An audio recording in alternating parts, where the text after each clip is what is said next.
بسم اللہ الرحمن الرحیم۔ السلام علیکم ورحمۃ اللہ وبرکاتہ۔ حضرت علی رضی اللہ تعالیٰ عنہ نے فرمایا، کوشش کرو کہ تم دنیا میں رہو، دنیا تم میں نہ رہے، کیونکہ کشتی جب پانی میں رہتی ہے خوب تیرتی ہے، لیکن جب پانی کشتی میں آ جاتا ہے تو وہ ڈوب جاتی ہے۔ پیارے دوستو، میرا نام ہے محمد اسامہ اور آپ دیکھ رہے ہیں میرا یوٹیوب چینل اسامہ آفیشیل۔ اگر آپ نے ابھی تک میرے چینل کو سبسکرائب نہیں کیا، سبسکرائب کریں اور ساتھ نیچے بیل آئیکن کو کلک کریں۔ ایک عورت حضرت علی رضی اللہ تعالیٰ عنہ کی خدمت میں حاضر ہوئی اور عرض کرنے لگی، یا علی، میں نے زندگی میں بہت دھوکے کھائے ہیں۔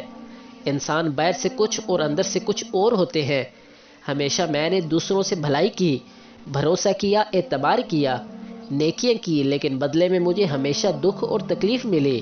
حضرت علی رضی اللہ تعالیٰ عنہ نے فرمایا، اے عورت، یاد رکھو، جس کے ساتھ نیکی کرو اس کے شر سے بچو، اور انسان سے کی جانے والی نیکی کا بدلہ انسان سے نہیں بلکہ انسان کے خالق اللہ تعالیٰ سے طلب کرو۔ اس عورت نے کہا، یا علی، میرا ایک سوال ہے۔ حضرت علی رضی اللہ تعالیٰ عنہ نے کہا، آج تک میرے در سے کوئی خالی ہاتھ نہیں گیا، کہو جو تم کہنا چاہتی ہو۔ تو عورت نے ہاتھوں کو جوڑ کر کہا، یا علی، کیا کوئی ایسا عمل ہے جس سے وقت سے پہلے ہمیں یہ معلوم ہو جائے کہ سامنے والا انسان ہم سے سچا پیار کرتا ہے یا نہیں؟ تو حضرت علی رضی اللہ تعالیٰ عنہ نے فرمایا، ہاں ہے، اللہ تعالیٰ کے علم میں کسی بھی چیز کی کوئی کمی نہیں۔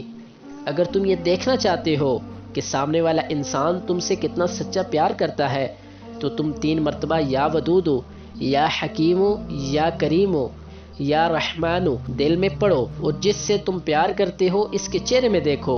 اگر سامنے والے کا چہرہ منحوس نظر آئے تو سمجھ جانا آنے والے وقت میں وہ تمہیں تکلیف اور دھوکہ دے گا، لیکن اگر سامنے والے کا چہرہ مسکرائے تو سمجھ جانا یہ انسان خود سے بھی زیادہ تم سے پیار کرتا ہے۔ حضرت علی رضی اللہ تعالیٰ عنہ نے فرمایا، کفر کے بعد سب سے بڑا گناہ کسی کی دل آزاری ہے۔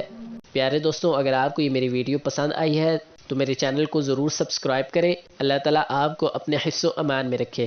ملتے ہیں نیکسٹ ویڈیو میں، تب تک کے لیے اللہ حافظ۔